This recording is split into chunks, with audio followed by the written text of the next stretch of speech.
pertemuan kali ini kita membahas tentang karbohidrat. Karena definisi dari karbohidrat adalah senyawa organik yang mengandung atom karbon, hidrogen, dan oksigen.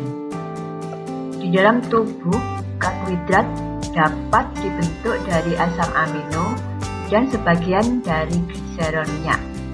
Tetapi sebagian besar karbohidrat diperoleh dari bahan makanan yang dikonsumsi sehari-hari, terutama dari tumbuh-tumbuhan. Pembentukan karbohidrat di alam terjadi dalam tumbuh-tumbuhan dalam proses yang disebut fotosintesis. Tumbuh-tumbuhan mengandung klorofil yang merupakan katalisator untuk perubahan karbon dioksida dan H2O menjadi glukosa dengan adanya sinar matahari.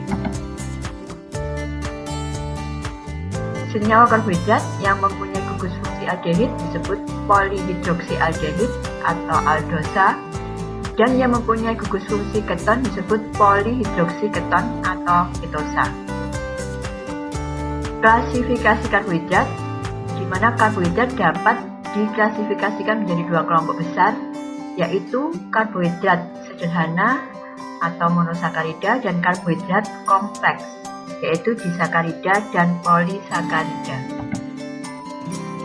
Jenis-jenis karbohidrat. Monosakarida dapat dikelompokkan berdasarkan letak gugus karbonilnya. Jika letak gugus karbonil di ujung, berarti monosakaridanya digolongkan ke dalam golongan aldosa. Disebut aldosa karena gugus karbonil yang berada di ujung membentuk gugus aldehid. Jika gugus karbonil terletak di antara alkil, berarti gugus fungsional digolongkan sebagai golongan ketosa. Disebut ketosa karena gugus karbonilnya membentuk gugus keton, seperti pada gambar struktur monosakarida.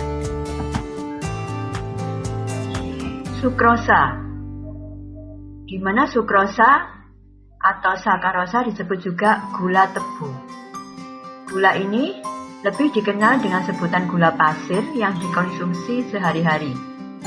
Sukrosa terdapat dalam gula aren, gula kelapa, dan madu.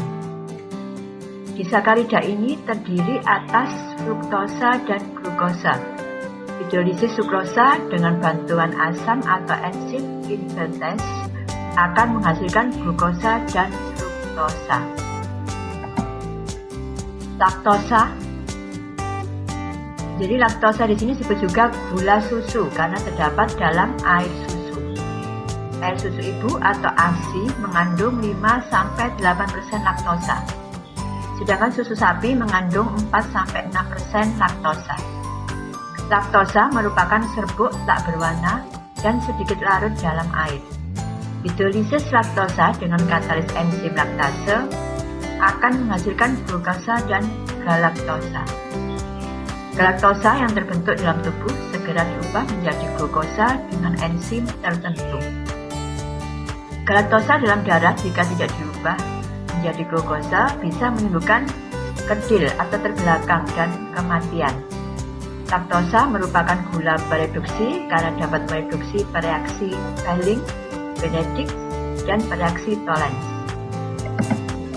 Maltosa, di mana maltosa disebut juga gula gandum karena diperoleh dari hasil hidrolisis amilum atau pati dengan katalis diastase atau hasil hidrolisis glikogen dengan katalis amilase. Maltosa tidak terdapat bebas di alam.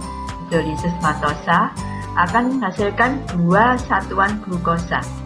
Maltosa merupakan gula reduksi karena dapat mereduksi bereaksi Fehling, Benedict, dan bereaksi Tollens.